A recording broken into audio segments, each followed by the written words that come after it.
The countdown is on. Everything you need to get the edge at the end of the market day. This is The Close.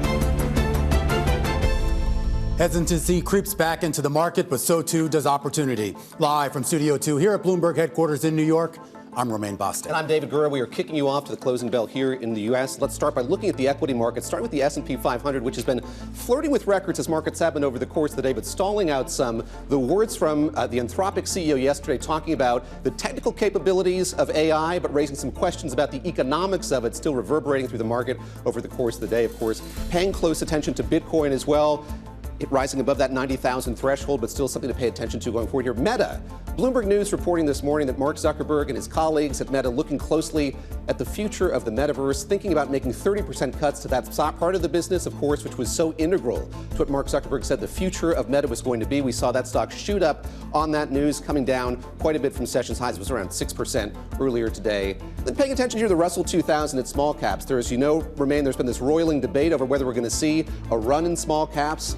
Gone back and forth over these last many weeks. We see it up for about 1% today, so something to pay attention to here going forward as well. Yeah, in fact, that leads us backwards to a big theme of the month of November, which of course was the old mega cap market leaders passing the baton to the laggards, a rotation that did open up a lot of new opportunities out there that have been benefiting the Russell 2000. Those small caps as an index perch close to a fresh record high, while the S&P Infotech Index, the NASDAQ 100, the SOX, they're all drifting in the opposite direction, further away from their recent all-time highs. Now, some of this is indeed pro-cyclical, a bet on economic conditions, but also a big bet on the Fed, rate cuts. That's priced in firm for next week, but beyond that, it gets a lot more complicated. Since it was reported back on November 25th, Trump acolyte Kevin Hassett has been the front runner for the Fed chair. Benchmark Treasury yields, they've actually gone up, not down, up 10 basis points, in fact, over that stretch. That jump, along with that long stifled rise in the term premium, a reflection, if you will, of investor anxiety that a reshaped Fed may be just a bit too dovish and maybe a bit too beholden to the White House for comfort. The markets are focused on what happens next. And what happens next is the new Fed chair, the new composition, and quite candidly, the meddling of the administration in Fed affairs. And if investors thought that the data for a data-dependent Fed could act as a shield, I kind of hate to break it to you. That data is about as wishy-washy as Aladdin's brother. A week ago, we were pointing at data showing a weakening job market. This week, today, in fact, we're getting data that suggests, David, a labor landscape that's still a bit fluid. Well, let's take a look here at a chart showing that we had initial jobless claims today, and we saw them falling to the lowest level that we've seen in more than 3 years' time. And one has to have a lot of sympathy for Federal Reserve policymakers as they gather around that table in the Eccles building next week to make this decision. There is a dearth of data. There is data that's outdated. Here, just one example of a labor market that seems to remain more resilient than I think a lot of folks expected here. But as we heard from Jay Powell at the last meeting and the one before that, there is a concern now among policymakers about cracks in the labor market. We'll see what they make of this when they look at that panoply of data again when they sit around the table next week in Washington. Kicking us off to the close here in Studio 2 is Roger Hallam, Global Head of Rates over at Vanguard. And Roger, when you take a look at the data, what does that tell you about the potential direction of rates? Yeah, when we look at the data and we think about our forecast for next year, we think the economy is going to expand about 2.25% next year. Inflation will subside from the high levels, 3.1, where we're in this year, to sort of 2.6, but at the core PCE level by the end of next year. That, to us, suggests an economic outlook that's okay, and one where the Fed is likely still to ease policy, obviously, next week and perhaps incrementally again next year, but it's not one that requires substantial monetary policy easing. Our core view would be that we don't realize those full 4 Fed rate cuts that are in the price over the next year. That could put a little bit of upward pressure on bond yields. Well, then I am curious, as just from an allocation and from even a strategic allocation perspective here, is there a tradable opportunity in this, or is that kind of past? I mean, our broad view on sort of the 10-year yield point is we're in the range. We're 375, 425. So, I mean, you can see movements within that, but from a big picture perspective, that's one where investors can be confident investing in bonds, and bonds have an important role to play in clients' portfolios as a ballast, as a diversifier. It provides some offset if we did see any volatility in equity markets. You're paying attention to policy. You're also paying attention to personnel. It's a funny moment in that way. And I'm curious sort of how you're thinking about the way that the composition of this Fed will change here in the months to come. Heard from Greg Peters just a moment ago talking about how this is a body of experts, of Fed presidents and governors, all of whom have a say, and it's the duty of the chairman to kind of make them coalesce as much as they can. Your thoughts on that, the degree to which a new chairman is going to really fundamentally change or could fundamentally change the direction of this Fed? The Fed has a long history of a strong and independent institution, and that's served the U.S. economy really well. It's also, as you say, the chair is an important voice on the committee, but it's just one vote. So I think by the time the new Fed chair is in the seat, we'll have policy that's closer to our estimate of neutral. And I think the broad committee will be guided by the data with the objective of achieving their mandate of price stability and maximum employment over the medium term. It's possible you do see more dissents next year. That should become a feature we get more accustomed to. You look at the Bank of England, 5-4 votes are a common feature of the Bank of England. I think it's possible you do see a greater frequency of dissents. I think the market can get comfortable with that, as long as it's because there's a debate in the FOMC around should they be prioritizing the labor market, where, as you said, the data is still a little wishy-washy in terms of which direction we'll go. Inflation is coming down towards target. It's not yet at target. And if we're right, the growth outlook is still firm. Different members are going to weigh those different factors differently, and that can generate different policy views. Let me ask you about growth, because we've been stuck in this kind of crucible of uncertainty dealing with what's going to happen with trade policy, the effect that that's going to have. And we've seen a lot of multinational institutions revising their growth forecasts up. I wonder if you're doing that in kind, and how you're thinking about your ability to see through the uncertainty surrounding trade policy and how that means for the prospects for growth in the U.S. We very recently just upgraded our growth outlook for next year to 2.25% from 1.5%. The principal driver of that upgrade is actually a more optimistic view on CapEx for next year, which we think contributes about 1% to growth next year. We think we're past peak trade uncertainty, and the focus shifts more towards how does CapEx lift the growth outlook for next year. We're pretty comfortable that recession risks are low, and if anything, around our forecast, we think the risks are skewed to the upside. Are there any risks, though, to that upward trajectory in CapEx spending? We think it's pretty certain. You listen to the multinational companies, the hyperscalers, their investment plans feel pretty certain. You say if there was a disruptive technology that came to pass in the next months that could disrupt plans, but we think those plans are pretty set in the absence of that surprise, certainly through the first half of next year. With regards to the interplay between what we've been seeing in the corporate debt market, particularly with the borrowing around AI and the potential that crowds out some of the potential opportunities in the Treasury space, is that something meaningful, at least from a long-term perspective, that you would worry about? You've seen a little bit of upward pressure on bond yields around some of that long-dated debt issuance over recent weeks. We do think as we go into next year, that start of year issuance surge, along with potentially some global term premium pressures, that could put a little bit of upwards pressure on bond yields to start the year.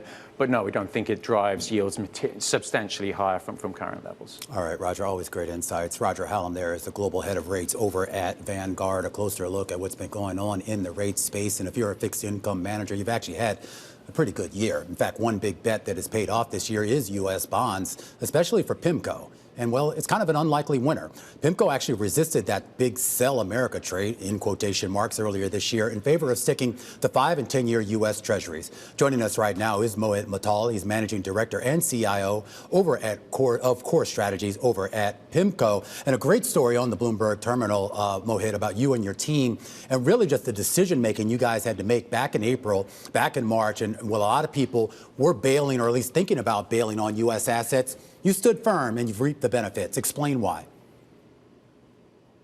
Yeah, thank you, Romain. Thank you, David, for having me. Yeah, I think the context is at that time there was plenty of uncertainty, and the view was that this tariff-related uncertainty will further add to the challenges that consumers as well as businesses are already experiencing.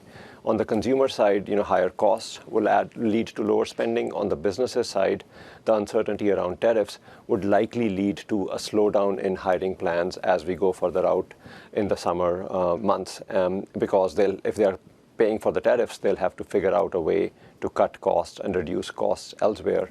And one of the ways they could do that is adjust their hiring plans. So our view was that as we go into later portions of summer, and you should start to see a growth slowdown, which would be beneficial to the treasuries, and hence the preference for that 5- to 10-year treasuries.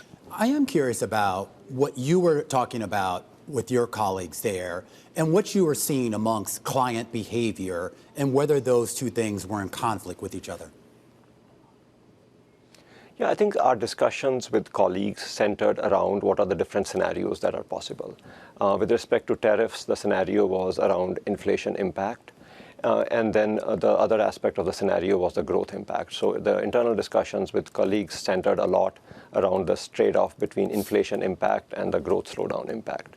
And then what we were hearing from our clients were certainly concerns around U.S. policy, certainly kind of discussions around how they would think about U.S. assets. But what we were not getting in the data was any meaningful shifts in the near term. Certainly over the long term, our view was that at the margin, foreign investors would likely start to think about shifting towards home, or whatever that home bias would be. But that does not necessarily mean that would be negative for foreign holdings of U.S. Treasuries. And then when we looked at the data in April and in May from the Treasury auction data, what we were observing was that the auction participation by foreigners was nearly unchanged and at the level that was pre-April. So that gave us some confidence on continuing to hold onto the trade and add onto that trade upon weakness. Our colleague Michael McKenzie doing a great job kind of capturing the drama of the moment as you and your colleagues in London and Newport Beach are going through all of this, meeting more regularly than usual, trying to hammer all of this out. And I'm curious about how you thought about the uniqueness of the moment and the circumstances that we were in and you were in as investors. Was there an historical analog that you were thinking about or thinking through, or was it really new ground that you were trying to trod?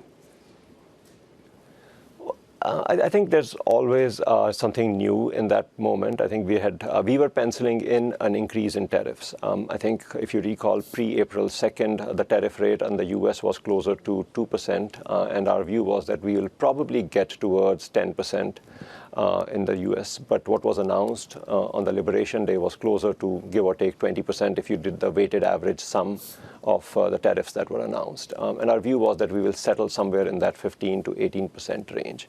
So we were trying to kind of understand a lot of that, and with the help of our policy experts. And then we were trying to figure out, I think what was really different was the potential change in the foreign investor participation or view. And at the same time, what it also meant to us was that we don't have to constrain ourselves to the opportunity set that is in the U.S. Certainly, U.S. markets were weakening, but so were other markets.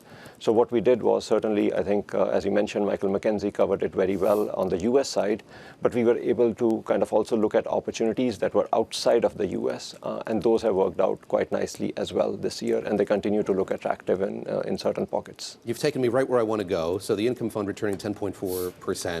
I wonder how much you're pairing your bets on U.S. debt and what those other countries are where you see opportunity in this moment and going forward. Yeah, so I think the other countries at the moment. So what we have done is we have certainly reduced some of our duration exposures in the U.S.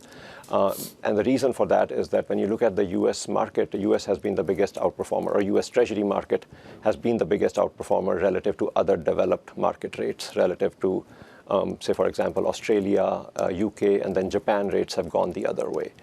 So certainly it has created an opportunity for us to be a little bit more opportunistic elsewhere. So those opportunities are in Japan, Australia, and in UK. We can be patient in the sense that we are not saying that the rates necessarily have to go lower from here. They're starting to look very attractive on those regions, and then if they continue to weaken further, similar to what the US rates were doing in April and May, we will continue to scale up, and I think that could be a good trade for 2026. What's your general outlook right now, Mohit, as we move into 2026 for volatility, taking as the current levels of volatility as the baseline? I think the volatility is here to stay. I think basically what you have is a lot of kind of competing forces at play. On the one side, you have the positive effect on growth from the upcoming One Big Beautiful Bill that will go into effect in Q1 through consumer tax refunds, as well as the capex aspect, or the corporate capex aspect. On the other side, you have the tariff-related uncertainty, and then you add to it the AI capex that is in the works. Now, again, it can certainly materialize to the degree that is expected, but there are scenarios where it may not materialize. So all of these create plenty of volatility just if we focus on in the US. And then you add to it all the other countries which are also going through their own inflation and growth uncertainties.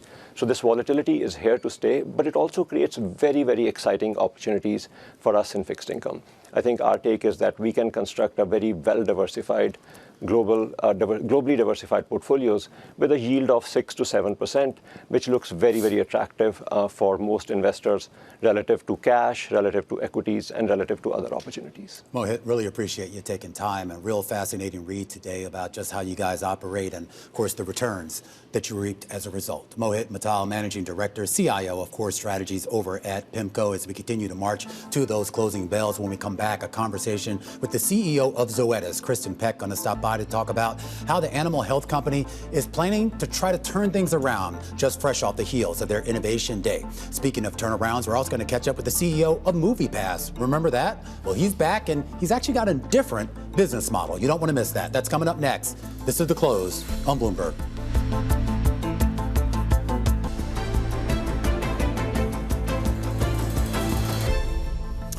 All right, let's get you to some of the most talked about stories in the world of business, including Paramount Skydance, the media company actually accusing Warner Brothers Discovery of failing to conduct a fair auction in that sales process, saying that it's become a bit too tainted.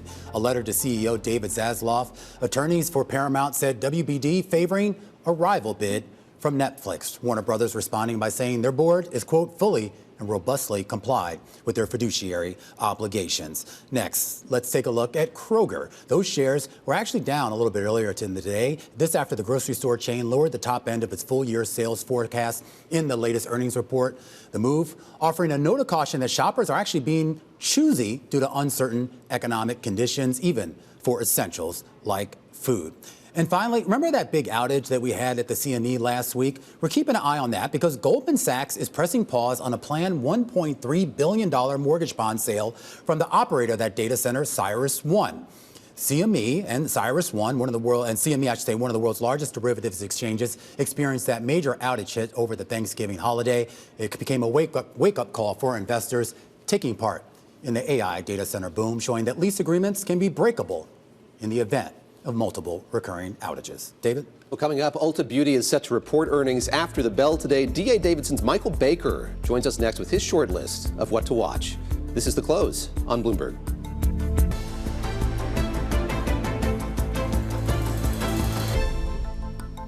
Time now for our top calls. Some of the big movers on the back of analyst recommendations. And we're going to start off with the airlines today. A new analyst over at Citi initiating coverage of the group with the new buys on United, Delta, and American Airlines, and a sell on JetBlue. Some neutrals on some of the other smaller carriers, with the main theme in that report talking about the super major airlines primarily being the beneficiaries from an elongated mid-cycle starting in 2026. Most of the airline stocks nevertheless down here on the day. Next, Lumentum Holdings. Rosenblatt upping its price target to a street high $380 on the optical and photonic product makers, up from $280. The analyst calling Lumentum the single best position name in its coverage of the AI scale. Those shares up for a second day to a record high. And finally, another street high price target, this time for Macy's. Jeffrey's going to 26 from 1850, maintaining the buy. The analyst saying Macy's more conservative fourth quarter forecast makes for an achievable near-term setup. Nevertheless, those shares down for a third straight day. And those are some of our top calls. We want to stay in the consumer space right now and turn to Ulta Beauty, the makeup retailer expected to report earnings after the bell tonight. Another data point investors are watching to gauge the health of the consumer as well as their willingness to spend. Michael Baker joins us right now, senior research analyst over at D.A. Davidson. Michael, I always thought that beauty was supposed to be recession-proof, economic-proof. Is it? More resilient than a lot of spaces, I think. I think we'll see a positive comp when they report. Consensus is about 3. That's probably about right. Maybe a little bit of upside. I don't think it'll be as strong as the 7% comp last quarter, but it should be a fairly strong quarter. One of the issues with Ulta, and we do like it here, but the consensus estimates for the full year are already above the high end of their guidance. So we think they'll raise their guidance. They have to raise their guidance because that's already in the consensus estimates. But we think that there's enough there that they will be able to increase their guidance this year. Michael, talk a bit about how this company has navigated some pretty difficult headwinds here. And the CEO was profiled in Bloomberg Businessweek a short time ago. She talked about how she wants to expand the geography, the footprint of this company at a time when we know because of tariffs and trade policy, getting materials and doing that kind of building is difficult. How do you square her ambitions for the company, that level of growth, with the amount of caution that we're seeing so many other companies evince? Yeah, I just think there's a lot of white space there for them. They did have some increased competitive pressures over the last couple of years.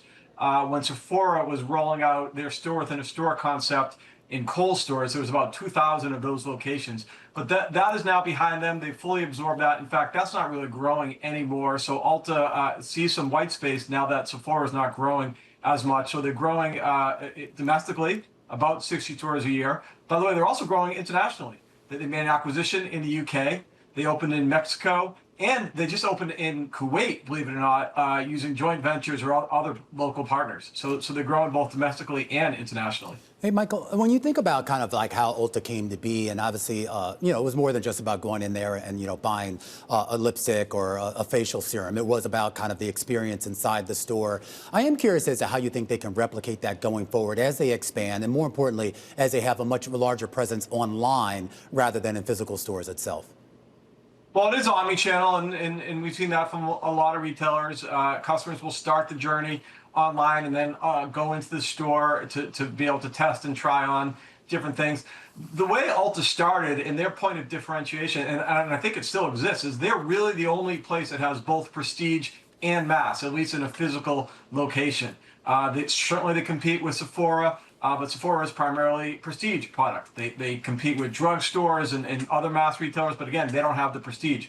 Ulta is really the only physical retailer that has both mass and prestige under the same roof. And we think that's still a compelling differentiation for the consumer because she likes prestige for some of her products and mass for other products. Michael, really quickly here, what can this company do more to get its name out there? You talk about that prestige, but it does seem like in terms of name recognition, Sephora does have something of an edge, at least anecdotally. Well, I think keep growing stores. Stores act as a billboard. They have one of the best loyalty programs in retail, 40 million plus strong. They do promote advertising. But at the end of the day, I think a lot of people we talk to in our world maybe are more in tune to that prestige customer. Mm-hmm. But again, I think that so that would be more of a Sephora customer. Sure. But they target not just that customer, but also more of a mass customer. And we think they have pretty good brand recognition. Michael, great to catch up with you before these earnings today. Michael Baker, Senior Research Analyst at D.A. Davidson, joining us here on The Close. Coming up, Zoetis CEO Kristin Peck is going to join us exclusively for a conversation on the heels of the pet care company's Innovation Day. That's coming up here on The Close on Bloomberg.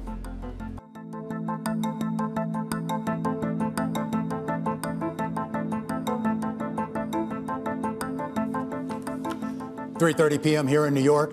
This is the countdown to The Close. I'm Romaine Bostick. We want to talk about healthcare right now, and specifically animal healthcare. Zoetis hosted its Innovation Day earlier this week, trying to convince investors of its long-term growth strategy.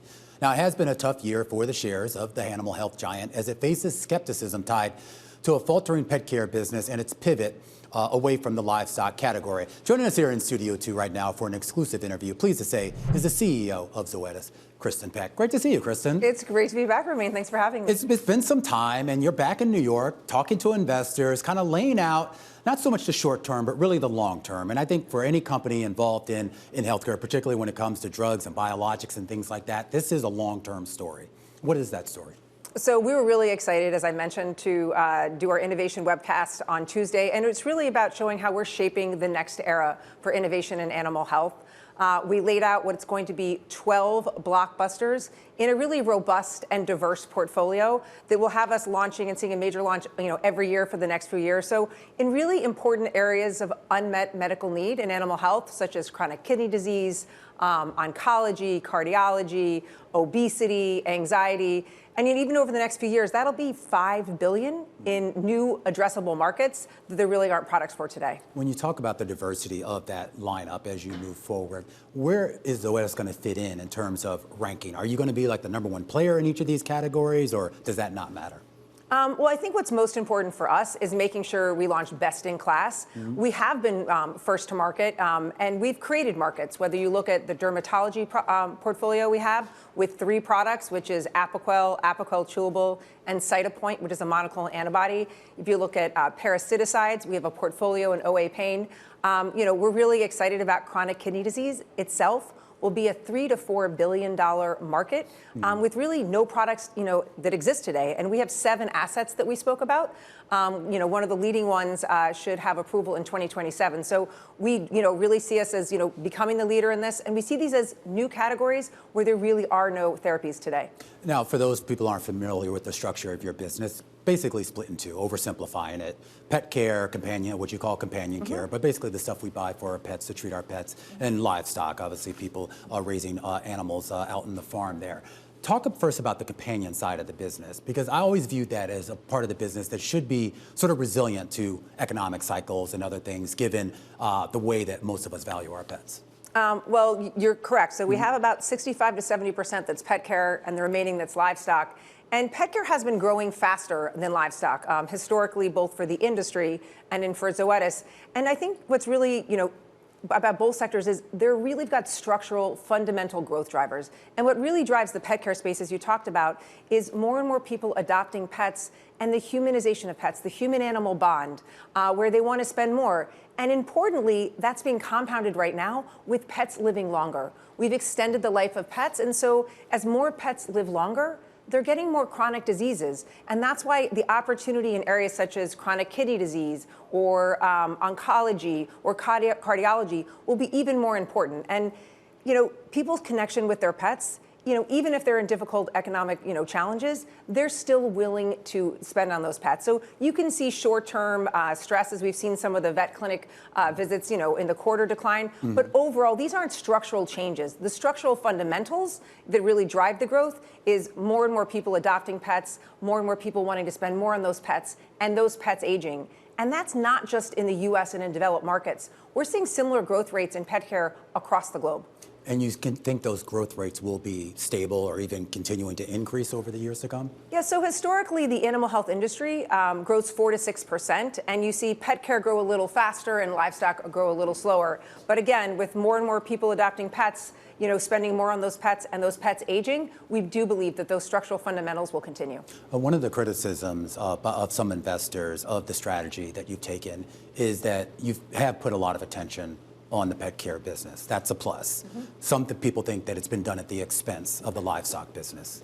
We are very committed to livestock, and we've had our third consecutive year of above market growth in livestock. We actually printed 10% in Q3 in livestock, so we're very committed. Where we pivoted in livestock, which might be what you're referring to, is to really focus more on preventatives and genetics.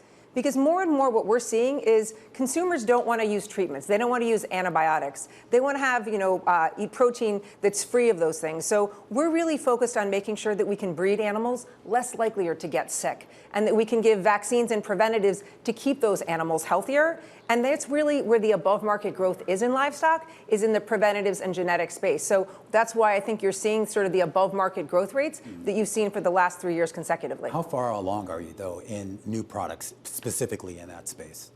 We've been doing great. I mean, livestock is a little different than pet care, where we launched blockbuster products, which in animal health are products that are at least $100 million. In livestock, these will be vaccines. So you saw us get conditional license, in the last year I was on your show talking about avian influenza for both poultry and then dairy cattle. We got a conditional approval for Dectomax for New World screwworm.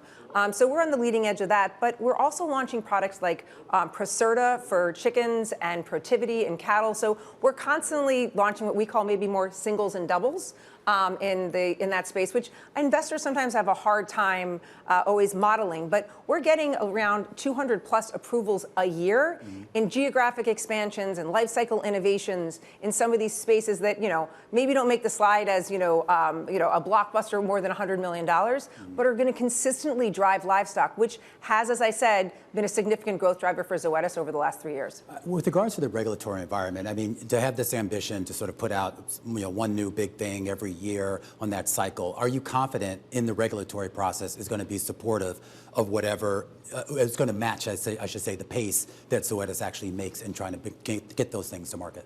Yeah, I think what really differentiates Zoetis is we have a different R&D approach. We call it science to scale.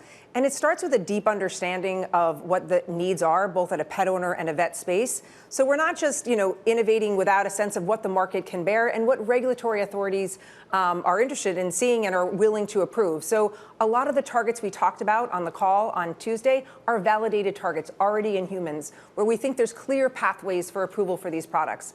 Their monoclonal antibodies, which we're already the world leader in. We recently received approval for 2 more monoclonal antibodies. We got for Lenivia, which is OA pain for dogs. Yeah. We've got approval recently in both the EU and Canada, and Portela, which is OA pain for cats. So we are seeing the regulatory authorities across the globe see the significant unmet medical needs and be approving products. So yes. I do have to ask you about the share price. I mean, you're coming up on the 6 years anniversary, I believe, as CEO. The first few years, I mean, you did very well in terms of returns to shareholders. You had a big drop in the stock price last year. It's down again here in 2025. What is the conversation that you have with investors who are worried about the lack of return? You know, our focus at always as Zoetis is driving top line growth and driving bottom line growth faster than the top line. Historically, we've driven about an 8% compound annual growth rate on the top line. We've also done that with great cost management. So if you look at even at Q3, we had about a 72% gross margin and a 42% EBITDA margin. So it's also focused on that. And as my leadership team is focused on delivering innovative therapies, growing the company, and delivering on the bottom line, and that's what we're committed to continuing to do. All right, Kristin, we really appreciate you taking time for us. Thanks so much for having me. That's Kristin Peck. She is the CEO over at Zoetis. All right, when we come back, we're going to go back to the broad market and take a look at the big movers of the day, and that includes Meta. Bloomberg reporting that Mark Zuckerberg planning to cut the budget for the Metaverse by up to 30%. That's our stock of the hour, and it's up next.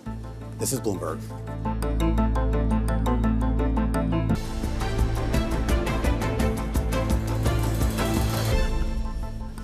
All right, time now for our stock of the hour. Meta having a pretty good day here in the wake of a report by Bloomberg News that the CEO, Mark Zuckerberg, is expected to cut resources for the build-out of the Metaverse, remember that, by up to 30%. The move higher in the shares indicates possible relief from investors who maybe saw the spending on the Metaverse as a bit of a drain and a distraction on resources. Bloomberg Markets correspondent Norah Mulinda joins us now to talk a little bit more about that.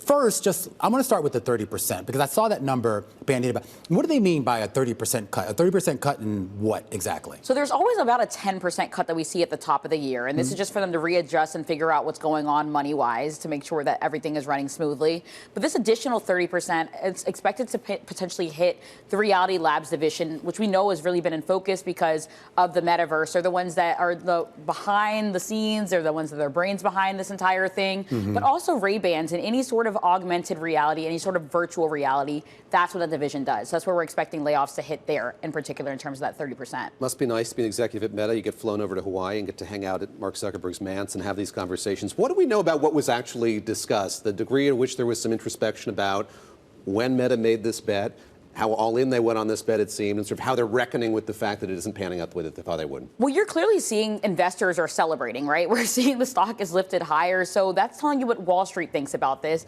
I think on the other end, when you think about the executives, they've had a couple years really to see some sort of returns on this investment. And we're really seeing a lot of push from Wall Street for them to spend more money on AI, whether that is the Ray-Bans that we were just discussing and developing that further, instead of spending too much money on the virtual reality. I don't know if you guys use virtual reality, if you ever decided to go into that, but I don't really have that many friends, nor myself, that are living, shopping in this virtual world here. So they're starting to realize that maybe they were a little bit too early here. I mean, you probably can't answer this. I mean, I know you're not an expert on AI, but I always thought that there was some overlap between what he was trying to do in the Metaverse and what these companies are now trying to do on AI. I mean, there's not some compatibility or symbiosis there? I mean, I think that's what people are trying to figure out, what trends that they're able to pull over from what they were thinking about doing in the Metaverse, which, you know, I think he thought he was ahead of the time when we think about Zuckerberg here and his thought process and pouring a lot of money into it. But they're really seeing that it's not paying off here. So it's about whether or not they're able to redistribute the money that they were putting here into other things to remain competitive. But I feel like, wrong me if I'm, David, if I'm wrong, I feel like we've been through this cycle before with Meta, where they invest a whole lot of money in one thing. Everyone kind of says, okay, they're nuts. And then at some point they stop investing in it. And then Zuckerberg finds another shiny object, rinse and repeat. How does this keep happening? What's happening? That's a great question. I mean, I still remember how this was debuted and kind of the weird virtual world that he was in. And no legs. Feels like yesterday. No legs. Yeah. I mean, I remember that. We were supposed to shop there, work there, eat there, work out there. can I ask you to situate this in kind of the broader market? Talk about the reaction that we saw. I mean, the stock really popped as soon as this report. We did see the stock pop. We really did see some strong gains here, of course, leading the Mag 7 stocks today. So, I mean, when you think about this in the context of the broader AI story here, a lot of people have been worried about the spending on artificial intelligence more broadly. People talking about a potential AI bubble in the market. And when we think about Meta zeroing in there were a lot of concerns about how they were spending money on artificial intelligence. So this is essentially an opportunity that investors are seeing for them to redistribute the money they were spending there into something that they think will actually pay off. Norah, thank you. Norah Mulinda here with us in the real world on set in New York. Many thanks for that and that update on the stock of the hour. Coming up, we're going to take you to the closing bell with Berkeley Belknap, head of U.S. portfolio management for Franklin Templeton Investment Solutions. That's coming up here on the close as we move ahead to market close in just a few minutes' time, right here on Bloomberg.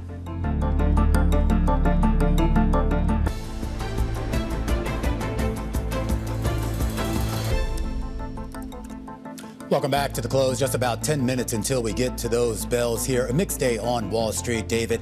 We talked about that, I guess, decent rally that we had yesterday that seemed to suggest a turnaround in the market, but today a bit of a pullback, at least for the benchmark. Yeah, so we talked about Meta just a few moments ago. Put that up there and see that we've seen Meta here climbing about 3.5%. It was up about 6% earlier today, so we've seen it come in some. But look at the S&P 500. It was flirting with a record a little bit earlier today. We've seen it kind of even out, not a whole lot of movement there on that index as the day has worn on as we get close to the closing bell.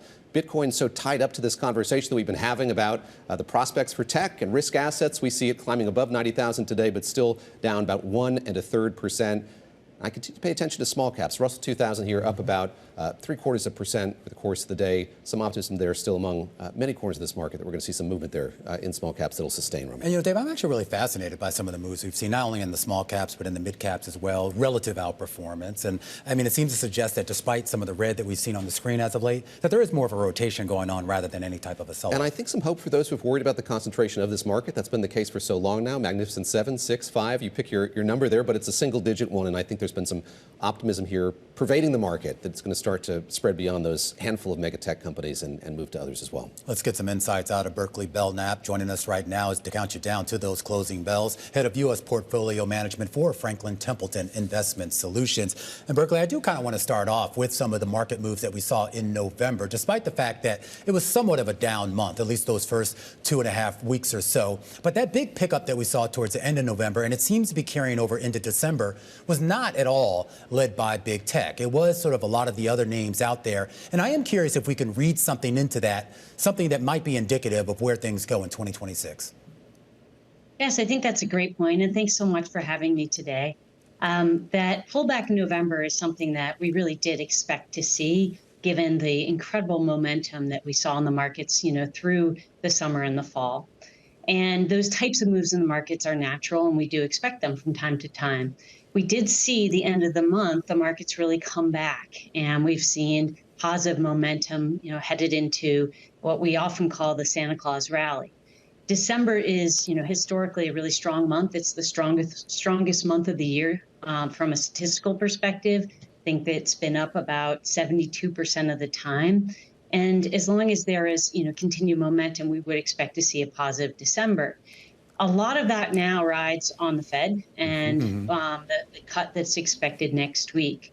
But to your point about, the diversification that we've seen in terms of performance, you've seen the Mag 7 and the strong growth companies really pull back, and there's been more breadth in performance in recent weeks. Yeah. So you mentioned just before small caps, mid caps, number of other types of companies. So what sustains that, Berkeley? I mean, it can't just be the Fed. I mean, usually when you see bets on these types of companies, it's also a bet on economic conditions holding up.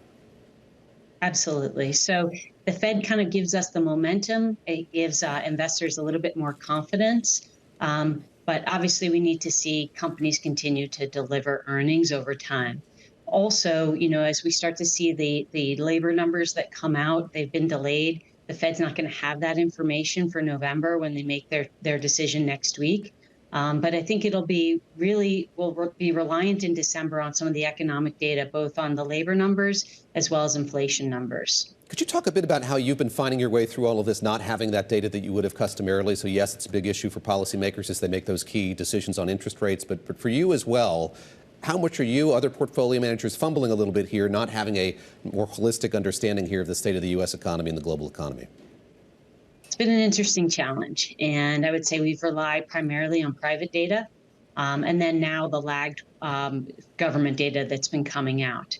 But certainly it's been a challenge, and there's some data that we may not even end up seeing. But the November data has been delayed so that it's going to be mid-December before we even have that. From our perspective, we don't see the labor market collapsing. Mm-hmm. We see it softening. And so the numbers that we've seen thus far support that.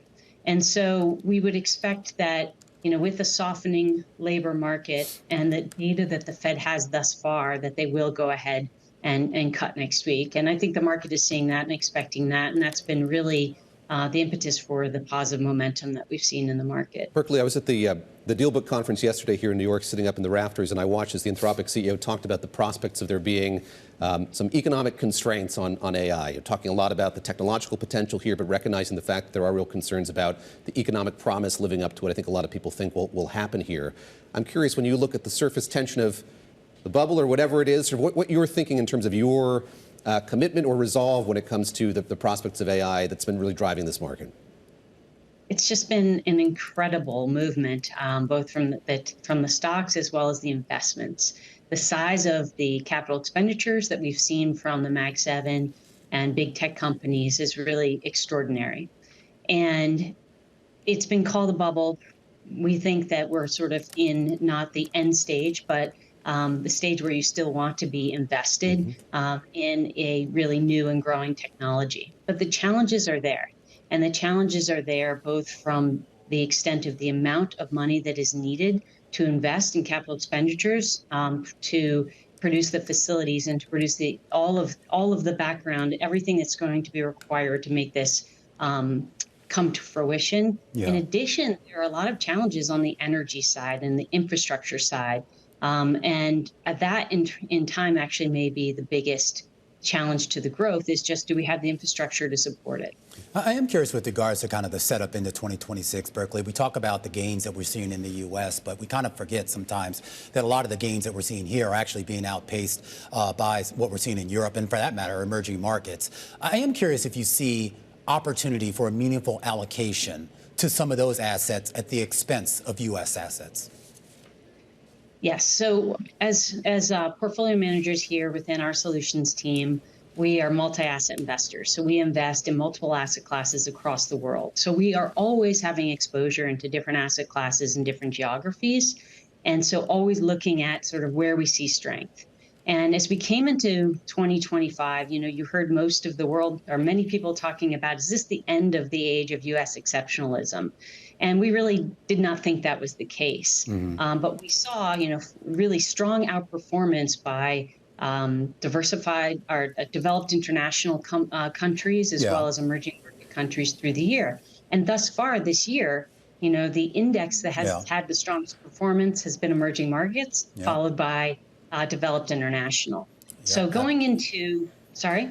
Yeah, sorry, Berkeley, I have to cut you off here. We're up against a break here, but that's a really salient point, and we've been talking about that a lot on the show. We have to get you back here to expand on that idea as we see the outperformance on a year-to-date basis by a lot of stocks overseas. Berkeley Belknap, head of U.S. Portfolio Management for Franklin Templeton Investment Solutions, as we turn our attention back to the U.S. with those closing bells just about 2 minutes away. A full breakdown of all of today's market action, that starts right now. The Closing Bell, Bloomberg's comprehensive cross-platform coverage of the U.S. market close, starts right now. And right now we are 2 minutes away from the end of the trading day. Romaine Bostic alongside David Gura taking you through to that closing bell with a global simulcast. It starts right now. Carol Masser in the radio booth. Alexis Christopher is in today for Tim Stenovic. Katie Greifeld on assignment. Welcome to our audiences across all of our Bloomberg platforms, including our partnership with YouTube. A mixed day on Wall Street. And a reminder, Carol, the last gasp of this earnings season coming after the bell tonight. Yeah, absolutely. HPE and Ulta reporting after the closing bell. I got to say, the market market, just searching for direction. What's interesting, our Bill Maloney was here in studio and said, I'm like, what happened with the market? And he's like, well, I don't know. Bitcoin went down. We saw the market go down. Bitcoin went back up, and we saw the market go back up. But it's really interesting to see the two mirror one another. But I just think we're searching for direction here. And nothing's really going to happen until next week, folks. I mean, let's get real, right? We've got the Federal Reserve, really the only catalyst on the docket, aside from these few, earnings reports that we still have to get through. By the way, I just want to point out, oil is up today. WTI up better than 1%, Brent up about 1%, and gold, not to be left out, now above 4,200 an ounce again. Alexis, you bring up the Fed. I think that is the driver here for so many people in this market today. Of course, a lot of news about the personality of the Federal Reserve, what's going to happen with the Fed chair when he leaves that time, who's going to fill in that job. The reporting from Bloomberg that Kevin Hassett, the leading contender to take that job, be nominated by the president. And then the follow-on news today reported by Bloomberg that there are folks in the administration talking about him moving into that job, and perhaps Treasury Secretary Scott Bessent becoming the head of the NEC. Just a lot of changes in the White House and the Federal Reserve as well. Yeah, I encourage anyone who has a Bloomberg terminal, run the work function on your terminal, and you'll get a sense of what David is talking about, a market pricing in near certainty for a rate cut next week. But beyond that, well, it's not even a coin flip here. Nobody really knows what's going to happen next. As for today, we know what happened. You see it on the screen. A Dow Jones Industrial Average is going to finish the day in the red as we wait for these numbers to settle down roughly about 30 points or so. The S&P 500 is going to finish in the green, higher by 7 points or 0.1%. The NASDAQ up 0.2%. And the Russell 2000, which at one point was flirting with a record high, going to fall, come in just short of that. It did rise up about 19 points or 0.8%. All right, that's the small caps, the Russell. But I'm going to go back to the S&P 500. Oh, wait, I correct myself. What? That is a record high for the Russell 2000. Ah, yeah. That's I corrected myself before you could. Very good. I didn't want to do that to you. See how kind I can be? Yeah. All right, S&P 500, 252 names to the upside, folks. You've got 249 losing ground. 2 unchanged. And we take a look at the IMAP, the circle as Katie Greifeld will call it here. And it gets to this idea here of the rotation that we've seen over the past few sessions. This idea that it is industrials and it is energy and financials that have been leading the charge. Tech did get a bid in there, but we should point out a big part of the reason why you see tech in the green today is because of that big push up by Meta. All right, so let's go there because that is my number one gainer. You can see it playing out. It is the number one gainer, in fact, in the NASDAQ 100 stock. Finishing off its highs, at its highs was up about 5.7%, but finishing with a gain of about 3.5% for the Thursday trade. That exclusive by our own Kurt Wagner on how Mark Zuckerberg is expected to cut resources when it comes to building out the metaverse. Remember back in 2021, that's what it was all about. They changed the company name. It was going to be the future of the company. Sounds like they are dialing that back. Executives have apparently discussed potential budget cuts as much as 30% for the Metaverse group next year, and that could. Did you see the joke online now? Everybody's trying to buy up domain names that they think Meta's going to when they change their name to something AI or whatever. I said to Kurt, do you think it's going to be Meta AI? And he's like, I don't even want to report why not, that up. Man? If it costs a couple $100, you may make a few million. I love. All right, let's go to Dollar General. As you mentioned, Romaine, we are still getting earnings. We got a lot of that from the retail community this week. This stock pretty much finishing at its best levels of the day, up 14%, number one gainer in the S&P 500. Dollar General raising its full-year outlook, highlighting value-focused retailers are winning over consumers hunting for deals. So interesting when you see people looking for deals, maybe trading down even at a Dollar General.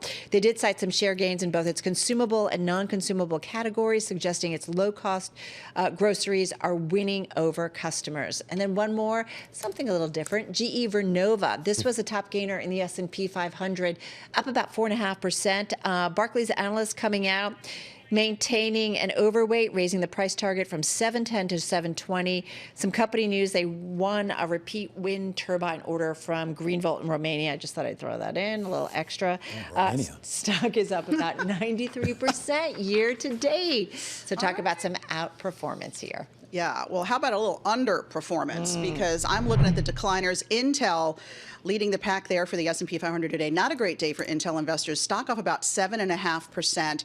But you know what? It's still up about 100% year to date, coming off strong Q3 numbers. But Intel says it's going to keep its networking division in-house. So this reverses plans that it had to spin it off or sell a stake. And it also has ended talks with Ericsson, which we know had been exploring a potential investment in the network and edge group there at Intel. So Intel down more than 7% today. Also among the big decliners, Win Not really winning today. Wynn Resorts. There was a warning actually from Marriott earlier today. They were at a conference and Marriott was talking about possible weakness in the U.S. market. That sort of dragged travel-related stocks down. Wynn was one of them. But also Wynn Resorts told investors that almost 90% of revenue from its new UAE project could come from gambling. So I don't know if people love the fact that so much of revenue is going to be, Everybody loves gambling, it seems. And we're getting casinos here in New York. So, yeah, I think you're right. By the way, so Wynn off more than 4% on the day. Also down about 4%. Kroger today, it cut its sales guidance. Shoppers get choosier. We keep hearing this theme, increased competition from places like Walmart. Also, they're going to go back to paper coupons at Kroger. And they're also going to expand their private label brands, which we see Repeat that? people do. I missed that part of the story. Clipping. That's the future? Yeah. I know, get your scissors out. Everything old is new again, I guess. Oh, okay. Well, I guess my grandmother's sharing that. All right. Let's take a quick look at yields. Another move higher pretty much across the curve today. I guess you could kind of call it a parallel shift. 3 to 4 basis points pretty much from top to bottom. And I think, Alexis, you kind of hit it on the head a little bit earlier. This idea that this is a market right now kind of in waiting for next week, next Wednesday, where we do get that Fed decision. And almost near certainty we get a 25 basis point cut. But more importantly, what comes after that, not just with rate cuts, but, of course, with Fed leadership. All right, let's go to some earnings crossing. Again, the retailers continue to report. I think this is where Romaine shops. Zoomies up about 8.25%. My dog loves it. Just saying. His hoodies, they're all from Zoomies. I just want to quickly say third quarter net sales beating estimates. And so investors definitely running into this one, Romaine. Stitch Fix, Ulta also crossing the wire right now. So too is Hewlett Packard Enterprise. The share is moving higher. The knee-jerk reaction after the release of the results up about 3%. The company says that in its most recent quarter, adjusted EPS beat pretty handily, 62 cents a share. The street was looking for 58 cents. Server revenue, a key metric that everybody has been keeping an eye on, coming in light, $4.46 billion. The street was looking for $4.7 billion if you round up. Now, going forward, the company says that for the full fiscal year, this is the current year that we're in right now, it is raising that guidance for fiscal 2026 here. It says adjusted EPS will be in a range of $2.25 to $2.45. It had previously seen $2.20 to $2.40, so basically raising that range by a nickel on both ends. As for revenue, $9 to $9.4 billion, and that actually is below street estimates. $9 billion to $9.4 billion is the range that they're giving for revenue for the full year. The street, David, was looking for 9.9. All right, we've got Hewlett Packard Enterprise just down about 0.4%. Let's go to Ulta, which is up about 1.6% here in the aftermarket. This company's been outperforming this year, up about 23% year to date. Here's why investors are enthused in the aftermarket. Ulta sees fiscal year comp sales up 4.4% to 4.7%. It had seen a rise of 2.5% to 3.5%. So that is certainly an upbeat forecast. Also sees fiscal year net sales of $12.3 billion. It had seen $12 billion to $12.1. So again, upping its forecast for fiscal year net sales. Company says it sees fiscal year net new stores up 62.6%. Had seen about 63%. That's 62.6, smack in line with what the street's expecting. And just going back to third quarter EPS, big beat, 514 versus an estimate of 461. Third quarter net sales also beat, 286 billion versus the estimate of 2.71 billion. And guys, we've got Ulta up about 3.4%. This was a subject of a Bloomberg Businessweek cover story. Yes. They've been firing on all cylinders.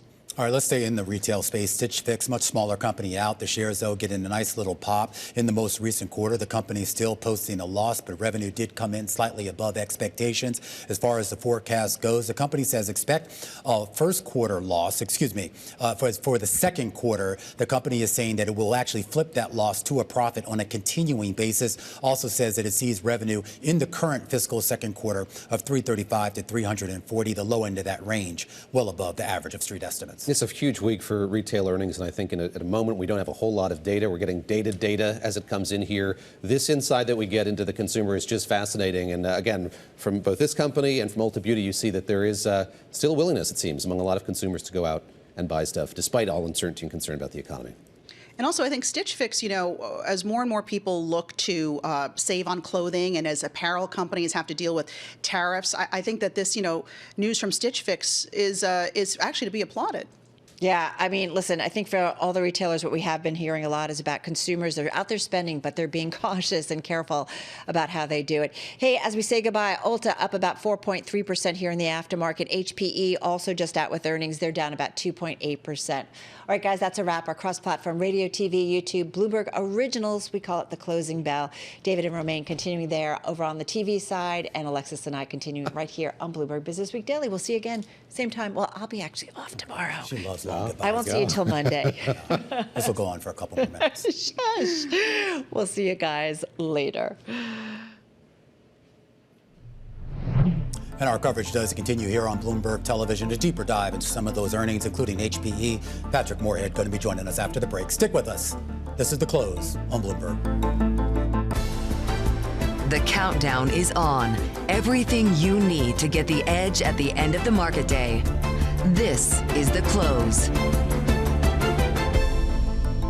Welcome back to The Close. Romaine Bostic here. Just about 12 minutes ago, the markets closed, and it was a mixed bag here. We take a look here at the big board. There's the S&P 500 up about 0.1% on the day, but the Russell 2000 was really the star of the show. Outperformance for yet another day, 0.8%, 2531 and change. And you know what, folks? That's actually a record high. The Russell 2000 getting back to its highs before the S&P, before the NASDAQ, before the SOX, and that really is representative of the rotation that we've seen in this market away from some of those mega cap, the big winners of the year, and into, well, some of the laggards. And the big question will be whether that continues into next year. Yields will be a big part of that picture. They are moving higher instead of lower, unfortunately, up to about 4.1% on the 10-year, though that could change in a big way once we get the Fed meeting next week. As far as some of your individual movers, Meta having a very good day here on the back of a shift in its spending on the Metaverse, saying that it's going to actually, based on a Bloomberg report, could pull back some of its spending in that space by about 30%. Applied Materials also having a good day. In fact, 9 straight days, longest daily win streak for that stock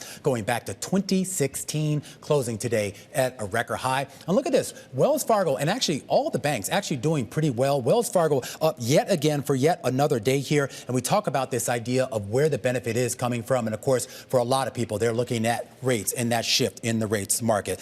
Wells Fargo, I should point out, closing to the day at a record high, and Campbell's just can't get out of its own way, down for a third straight day now at its lowest levels since 2009. Meanwhile, we want to go back to some of the moves and the after-hours trade. Hewlett-Packard shares have been bouncing between gains and losses, now down about 3.5% after coming out with earnings and, more importantly, a sales forecast for the current quarter that falls short of what analysts have been looking for. A lot of questions right now about the high expectations investors have for AI sales. Patrick Moorhead joins us right now, CEO and Chief Analyst at Moor Insights and Strategy. And Patrick, I mean, the numbers themselves, I don't know if they tell the whole story, but there is a bigger issue, even coming into today, about not only what the AI spend is, but who actually is benefiting from this. And I just want to know, where does HPE even fit into this conversation? Yeah, so HPE fits pretty nicely into the AI discussion. First of all, they've got a very unique solution for what people are calling sovereign AI cloud, and that's countries and even specific customers who want the AI goodness on premises under their control. HPE is also, quite frankly, the supercomputer leader out there. If you look at the top national labs that are using a combination of AI and high performance computing, most of those systems are based on HPE. And then the final piece is the connectivity, right? One of the biggest gating items here in AI is the ability to move data inside of the AI server rack, but also across and then between data centers. And HPE's networking hits all of those check boxes. There's been a big question about whether the investment and the potential growth in top line revenue is actually going to translate into bottom line numbers, basically higher profitability, wider margins. Do you see that coming? So the HPE trade, the AI trade, particularly with these largest customers, these largest build outs with neo clouds, these giant sovereign clouds, very lumpy business. And ultimately, I do believe that the math will work for HPE, and quite frankly, it has. And if I look at across the line of everybody who plays in here, typically the margins are a little bit lower, directly related to the size of the deal. But if you look at the value add on top that HPE has that, let's say, other companies don't have, they have the networking play, which very much is a margin adder. And if HPE can include networking in those big AI deals, it is margin richer than just selling a server and storage on its own. You know, Patrick, one of the reasons why I wanted to talk to you today is because you really are a nice bridge between kind of, I guess, the last big sort of boom in tech and the current one we are. I mean, for those that don't know, you actually worked at, what was it, Compaq, right, which eventually became a part of Hewlett-Packard. You were at AMD for a lot of years. So you've had a front row seat to the build-out of the internet and all the hardware that went along with it, and now this big build-out in AI and whatever infrastructure goes along with it. What are the parallels, if at all, that you see? Yeah, so I was actually at a .com in between the Compaq and the AMD during .com. We were the high flyer search engine. I will tell you that the math looks a lot better here in the age of this agentic AI build out than it did in the internet. We had dark fiber that wasn't being used. We had 92% of that wasn't being used. And we can talk about, building the end benefit of the technology versus building, the bricks and mortar. The bricks and mortar days weren't even that big, even though companies like Sun and Cisco.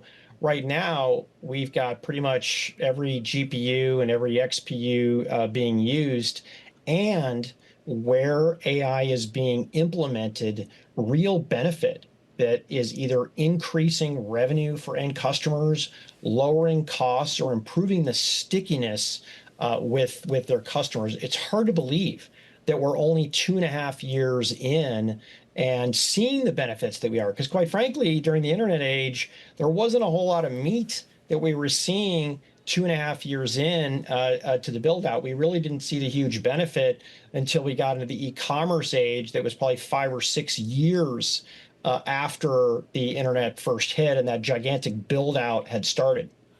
All right, Patrick, I have to leave it there. I'm a huge history buff, so we have to get you back sometime for a longer conversation about what you've seen over the years. Patrick Moorhead, one of the smartest people in this space here, a lifetime of experience, CEO and chief analyst over at Moor Insights and Strategies, as we keep an eye on shares of HPE down about 4% right now in the after-hours trade.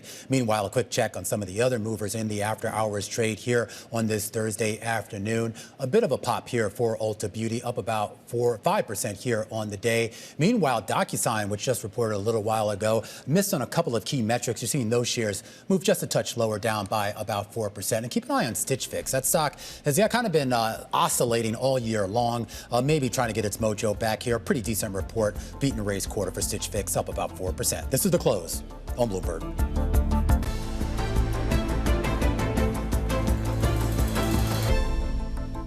All right, well, from the public markets to the private and the $1.7 trillion private credit industry, which has been under threat. Lower interest rates, competition from Wall Street, biggest banks, and all adding pressure, with private loan margins falling to a median of 500 basis points in the latest quarter. That's according to Wells Fargo. Joining us right now is the head of macro credit research at BlackRock. Amanda Lynam joins us right here in Studio 2. Great to see you. Thank you for having me. Let's talk a little bit about what's actually going on in private credit, because I guess it depends on who you ask. I mean, some people will say that, it's basically just, some ticking time bomb. And then, you had this full-throated defense the other day on Bloomberg by Mark Rowan over at Apollo, basically saying that people aren't really valuing what private credit is, what the industry is, what the structure of it is properly. What do you see? Well, I think there are a couple things there. One, at the end of the day, credit is just credit. So there are a lot of consistencies actually across public and private credit in terms of focus on fundamentals, focus on structuring. I think private credit does a few things that are attractive for borrowers. One, it gives them certainty of execution in periods of episodic market volatility, which is very valuable. And I think the other kind of game-changing dynamic, even post-pandemic, so not that long ago, is that private credit can now fund larger borrowers, many of which have demonstrated access to the public markets. The reason is that private credit has grown to be scalable enough that it can write those larger checks and fund those larger transactions. Said differently, it's no longer reserved for these niche financing solutions. So for investors that can actually take some illiquid risk, they can earn an additional spread premium on that attractive asset class in our view. But at the end of the day, a lot of the same elements of dispersion, fundamental credit quality that we watch in the public markets are also consistent in the private markets. And so really, underwriting expertise, manager experience, having been through a cycle, that's all very important. And I know that it doesn't matter what corner of the market you're in. There's always going to be outliers, the idea that some people aren't doing it right here. But when you see the fears publicly articulated, what do you think about that? Is it misplaced or? Well, actually, we've done deep dives on U.S. and European private credit over the past couple of weeks. And I would say at a high level, what we see is an environment of dispersion, but not widespread market disruption. When you look at aggregate metrics like interest coverage, covenant defaults, they've actually been improving in both regions. But under the surface, there's a fair amount of dispersion. Take EBITDA growth, for example. If you isolate by dimension of company size, company sector, there are very different outcomes. I think you said it well. There are tens of thousands of issuers in these markets across liquid and private credit.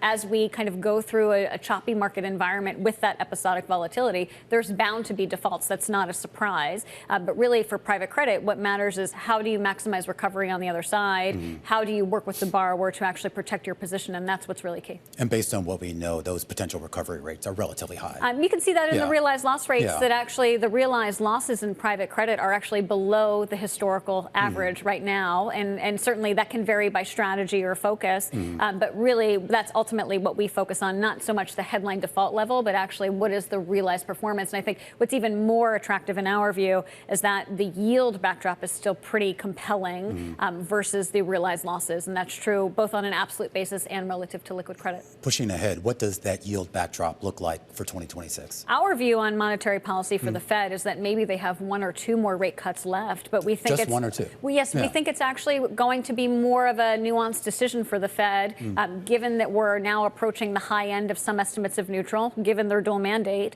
on how much they cut from here. So we've all along for 2025 been forecasting a normalization of monetary policy, so removing that degree of restriction as opposed to a sharp easing.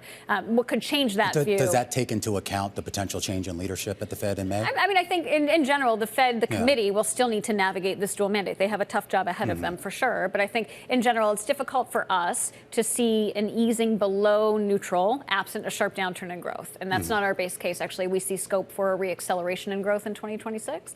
So yes, to answer your question, in both liquid and private credit, that yield backdrop should remain robust. Have there been any reservations amongst you and your team about the potential changing of the guard at the Fed? I mean, I think what we're watching is that how is the committee navigating what is an increasingly complex environment with the dual mandate. So really, it's about, in our view, how are they maintaining an eye on the labor market deterioration versus inflation that's been above target for a couple of years. And I think that's a challenging backdrop for them. I am curious what new issuance looks like next year, with the assumption that at least we know the Fed funds rate will likely be lower than where it is as we sit today, and presumably Treasury yields. I think there's a case for actually new issue supply to be slightly above the kind of call it 1.8, 1.9 trillion that we've seen in USIG this year, coupled by a few things. One, companies getting ahead of upcoming refinancing and actually pre-funding years in advance, which we've seen historically. And then two, the case for M&A. We've already seen an acceleration in strategic M&A volumes. We think actually sponsor volumes have some room to catch up. There will be financing associated with that. And then, of course, the CapEx spending across the AI universe, both in liquid and private markets. We see a lot of activity there, I think, and that's really a multi-year trend. With regards to the AI CapEx activity and the borrowing we've seen in that space,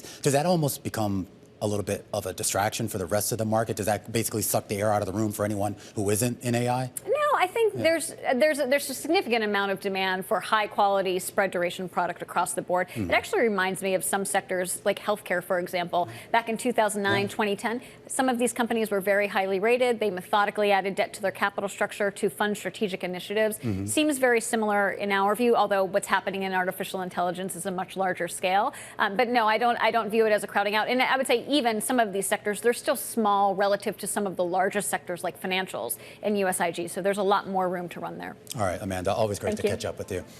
Amanda Lynam, one of the best in the business, head of macro credit research over at BlackRock. Stick with us. A lot more coming up on the big program. You remember MoviePass? Well, it's back, and they're actually out with a new strategy. We're going to talk to the co-founder and now, once again, the CEO of MoviePass, Stacy Spikes. He joins us in just a second.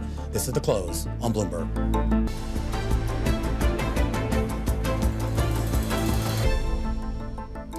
All right, the company MoviePass is taking a leap into prediction markets now that it's back under the leadership of its original co-founder, Stacy Spikes. The movie ticket subscription service just launched Mogul, a platform that lets users build their own fantasy film studios, drafting actors, directors, movie projects in the hopes of gaining performance-based points. Joining us exclusively in studio for more on the future of MoviePass is the CEO, Stacy Spikes. Great to see you here, Stacy. Roman, good to see you too. All right, so everyone knows MoviePass, kind of pre-pandemic, the idea you get the subscription, you get to see all these movies. A little bit of controversy, you kind of lost it, you got it back. Yeah. The subscription service still exists. Yes. But now you have this thing Mogul, and I want you to explain this to me. You raised a lot of money for this. Yeah. This isn't really about seeing movies. Right. This is more about community, social media. What exactly is it? We found that we wanted something similar to what sports fans have in fantasy sports like FanDuel and DraftKings. Mm-hmm. And when people are doing that, they go to the games and watch the games 75% more. Okay. So the more that you're engaged in outcome and what you think is going to happen, the more likely you are to go to the movies. So we see it as an engagement tool and a way for fans to really play and compete with each other in a whole nother way. So give me an idea of one thing that I can go on there and Sure. make a bet on. So you are your own studio head. So you're going to go in there and you're going to pick the movies you want, the actors you want. Everybody has the same budget. And your job is to compete against me in real world performance based on the movies or actors that I chose. And so, but how are you ranking that? So it's based on that actor's performance, Sure. Box office performance in a So movie? what we do is we take, let's say, I'm going to take Wicked, you're going to take Denzel and I like Gladiator, Denzel. Yeah, right? sure. Okay. Yeah. And so how the box office performs, if you just chose the actor is a percentage of the movie's performance. But if you choose the movie, it's that movie's performance. So we score them in a way that's based on the real world. So you start with $1 million and you accumulate as you go. How many people have you gotten to sign up for this? So we open it up as a free version right now. So we're working the kinks out. So we're in beta and we have north of 21,000 people in it that are already playing. So we limited it because we still have some bugs that we're getting out. How fast do you think this can grow? This particular side of the business? Well, the beautiful part is it's global. So you'll be able to play around the world. When you're doing sports are regional. They're a very regional activity. Well, when something like Wicked opens, it opens worldwide. So you have no impediment to worldwide growth, so it could grow very fast. I am curious just about the strategy you're taking with this. And one reason I asked about growth is obviously some of the things that tripped up MoviePass the first time around was that sort of a push to accelerate the pace of growth in the company. And it was done, as we now know in hindsight, in an irresponsible way. How do you make sure you avoid that pitfall this time around? I've always been very cautious. So when we sold the company the first time, my co-founder and I said to these guys, hey, you don't have to go so fast. Get it right, take your time, make a good product. You'll win and stay in the market. So I'm conservative in that sense, so I think we'll be fine there. You've raised a lot of money for this particular project. Yeah, so we raised a really good chunk of money. It is for the deployment as we want to expand it into Web3 markets and things of that nature. And it's funny. And so this Mogul is actually, it's native to the blockchain, more or less, right? It has a blockchain layer underneath, so Okay. everything, all transactions are happening on chain. But if you play it, you won't know the difference whether you're on one or not. Why did you choose to do it there? Well, if you go fast and you want to expand it, you have rails that are already there that can go around the world and do whatever you want. If you go traditional and you're going to use payment systems that are standard, you have to do those jurisdictionally one at a time. So it allows you both options, whichever way you want to go. Now, how is Mogul integrated, if at all, into the kind of the, I guess what I would call the traditional MoviePass subscription business? Yeah, so the way we looked at it is if you took something like X or Twitter and someone has an account, a blue check mark means that you're a real person and you really exist. In order to prevent bots and other things like that, we've tied it in that the subscription that you have and that you actually go to the movies will allow that person to play at a higher level and more risk-free because we know you're a real person. What has been the response, if at all, from the movie theater and the movie companies, the movie studios? Well, so far, everybody's really liked the idea. People see how sports fans have had this for quite some time. And anything that's helping to drive traffic and get that deeper engagement, everybody's for it. Now, I do have to just ask you overall about the future of theatrical movies. You know, there's been a big debate, particularly now with the potential sale of Warner Brothers Discovery and the idea that it could go under the umbrella of a streaming company. Do you really see a viable future for us physically going to the theater to see new releases? Yeah, you know, so we look at the world in two parts. There's the making of films, the marketing of films, and the production of them. And then there's going to movies. We're setting records of people going to movies. And so there's box office records that are happening where Japan, with its most recent film, that film broke records. Godzilla 0-1 broke all-time records for any film released out of Japan. The #2 film of all times now is one out of China with Nizao. So if on one side you're setting records of attendance, the problem has to do with production costs and marketing costs. And I think AI and some of the other things that are coming online are going to help that process, help bring some of those costs down in a safe and secure way. But I don't, do you know that people go to the movies 10 times more than all sporting events combined? 10x. No, but I guess that would make sense given the cost differential. Yeah. I mean, if and the availability. Movies are open 365 days a year. They're everywhere, and it is, Just real quick, I only have about 30 seconds, but do you think the studios will stay committed to that? Because at the end of the day, you still need the content, and more importantly, that content to be released and actually held in theaters for more than just one weekend. Oh, yeah. I think that the studios that are committed to long IP, you're going to have a better established IP if you play it in theaters than if you don't. All right, Stacy, great to catch up with you. We got to check in a little bit more frequently. Stacy Spikes, he's the co-founder and CEO of MoviePass and recently launched a new service called Mogul. All right, when we come back, before we go, let's do a quick check here of the market. Some of the big after-hours movers. We had a slew of earnings coming after the bell tonight. In fact, the last gasp before this earnings season. The star of the show right now is Ulta Beauty, a 5% pop in the shares in the after-hours trade. Sentinel One and Hewlett-Packard, keep an eye on. Of course, both AI stories and both moving in the opposite direction as the larger, writ large AI space. DocuSign also out, a beat and a miss with regards to its most recent quarter, down 2% here. This is The Close on Bloomberg.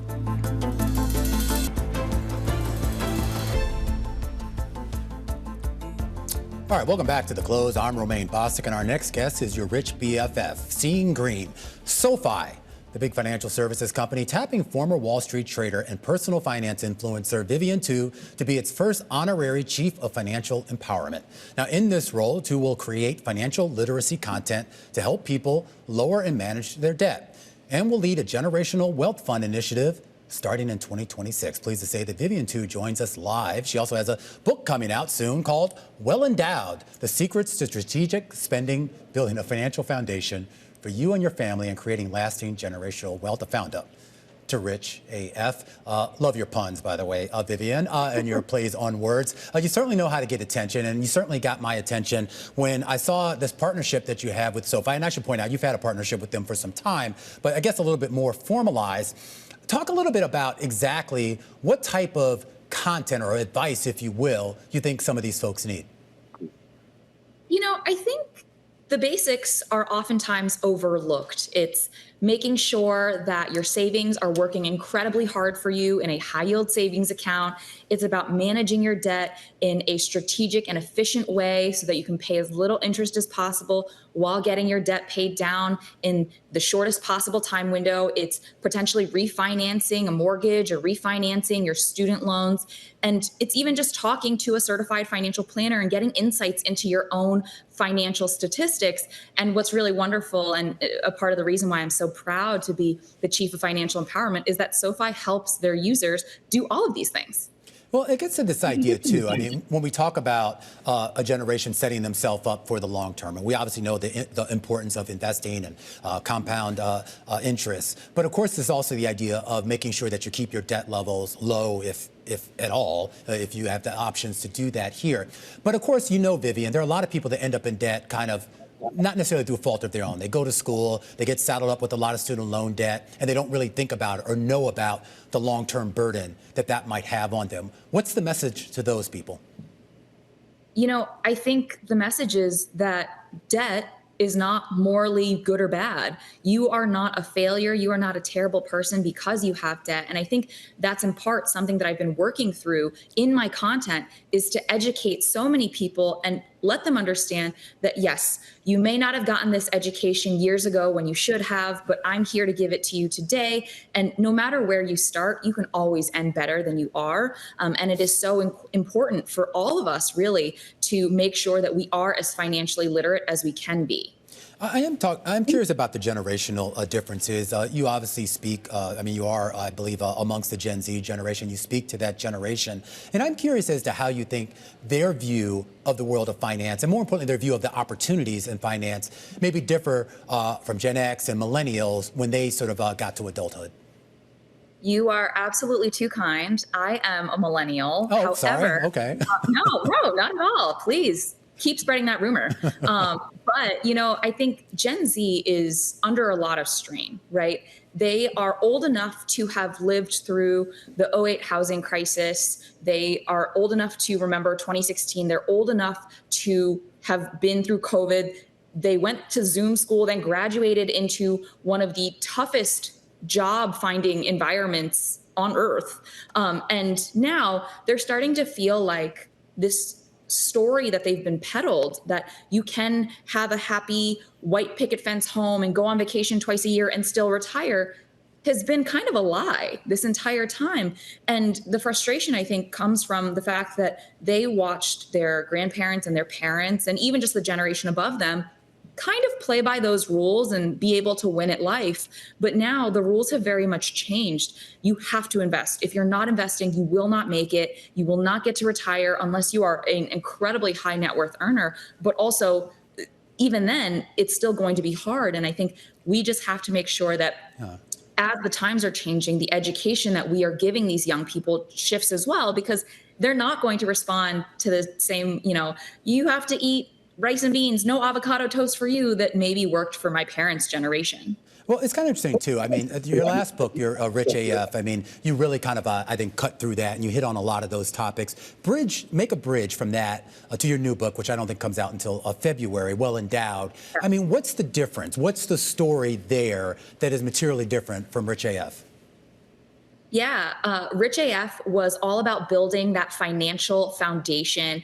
I wanted folks to be comfortable negotiating for more pay, so making sure that there's more coming in the door, budgeting, saving, investing, understanding how debt and taxes work.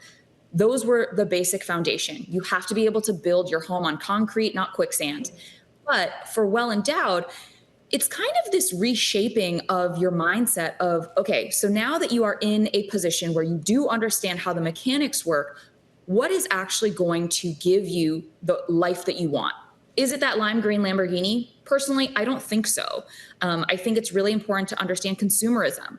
In Well Endowed, I teach people how to figure out how to afford a home, a car, even in this economy where it feels so challenging, how to buy insurance, how to talk about money with a spouse, with your family, with your friends, how to really figure out your retirement number, how to set your kids up for financial success, and even how to build generational wealth through estate planning, which frankly, the upper echelon of society has been doing for generations already, but the rest of us haven't gotten the education on. So I'm going to teach people how to use trusts and wills and power of attorney to make sure that they get exactly what they want in this life and the next. Well, it gets to this idea, too, and I mean, we have had publicly, there's been a little bit more of a public discourse about the importance of getting people to invest earlier. I mean, just earlier this week, you had Michael Dell making a commitment to seed effectively $250, not a lot, but it's something. Obviously, there's a government initiative that might get off the ground as well here. When we start to talk about the Generational Wealth Fund initiative that you're going to be a part of starting next year,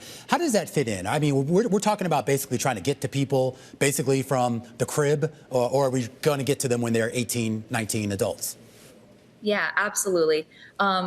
SoFi's Generational Wealth Fund initiative is something that I am so proud to be a part of. And honestly, the facet of my partnership with them that I'm probably most excited about, while I can't give you exact details how we will be enacting my partnership with them through the GWFI,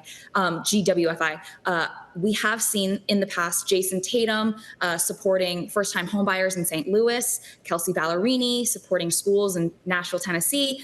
So just keep in mind, it'll be something similar along those lines, supporting a cause that I really care about in a community that, has my heart.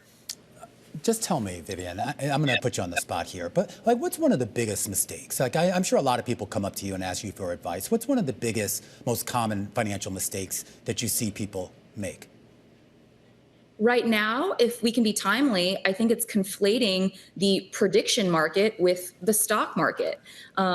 Listen, I have seen so many headlines going out about how, you can now place a wager, a trade on how many times this word will be said in a public speech, or who will become the next football coach at this university, or who will become the mayor in whatever city. I cannot stress this enough. That is not investing, that is gambling. I find it to be incredibly irresponsible, some of the language being used around prediction markets.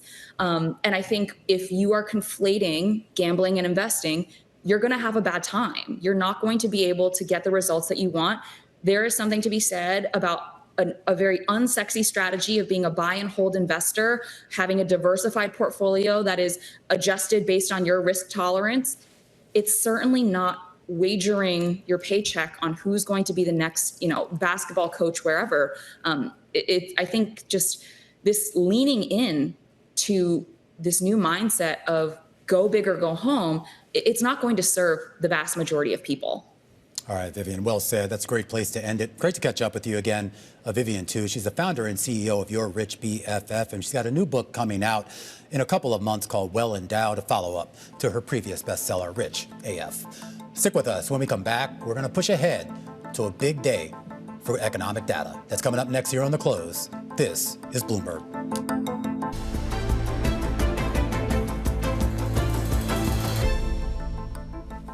Less than 1 week away from the Fed's next rate decision, with more economic data set to trickle in before then. That includes tomorrow. We're going to get the PCE index, but it's actually going to be the one for September. Remember, because of the government shutdown? That's due tomorrow morning, with the team at Bloomberg Economics saying the sparse mixed data landscape sets the stage for a contentious December FOMC meeting. Stuart Paul of Bloomberg Economics joins us right now. All right, Stuart, first let's start with the economic data. We're going to get a PCE report. This is the report that the Fed pays most attention to when it comes to inflation, although it's a report all the way back from September. And just to remind our viewers, it's now December. So what is it going to say, and how much stock should we put in it?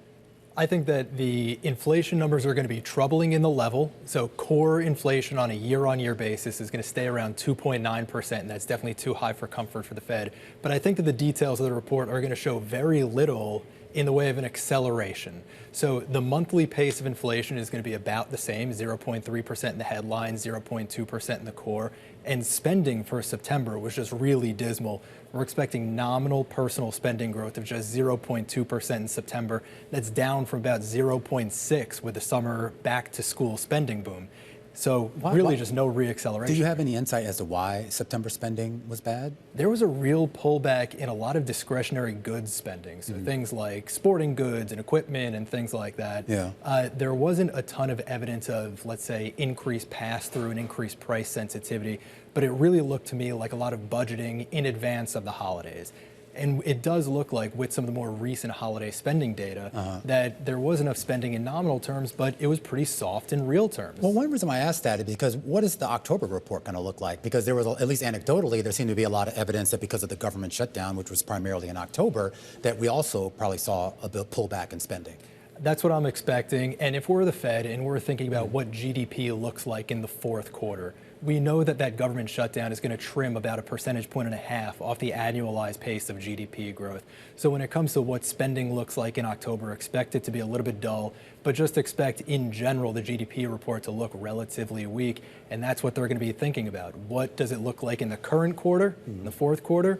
Probably quite a bit weaker than in the third quarter. And what does it look like going forward? And I don't think that the September personal income and outlays report is going to indicate any sort of reacceleration or pressure. I mean, how clear is the economic picture right now? I've heard a lot of people use the word fog. You have the Fed going into a meeting starting next Tuesday where they're supposed to look at data that technically they don't have. I know there's a lot of other private data and anecdotes they can use, but how clear of a picture are they going to have to be able to make a decision and be firm in that decision? What's a little bit tricky is that without the official statistics that everybody indexes on and they use as a common point of communication and understanding, without those data points, people look out into the data landscape and they basically see what they want to see. There are certain folks on the FOMC who spend a lot of time thinking about how tight policy rates are relative to some abstract neutral rate. There are some folks who will look at financial asset prices and say the policy is clearly loose. I think that right now folks are going to see what they want to see, and so there's going to be some discontent among policymakers. And it'll be an especially interesting summer of economic projections with a lot of divergent views. Stuart Paul over at Bloomberg Economics, a nice preview of the PCE data tomorrow, and more importantly, the Fed meeting next week as we push ahead to what to also watch over the next 24 hours. And that includes, well, one more earnings trickling out. Victoria's Secret, basically the loan company, set to report. That comes before the bell. And then at 10 a.m., we're going to get that PCE data we were just talking about, as well as a preliminary read on consumer sentiment from the University of Michigan. Microsoft also going to be holding its annual shareholders meeting. And we get the final draw tomorrow for the 2026 FIFA World Cup. That will be held here in the United States. And of course, that drawing will be held in Washington, D.C. Balance of Power coming up next. This is Bloomberg.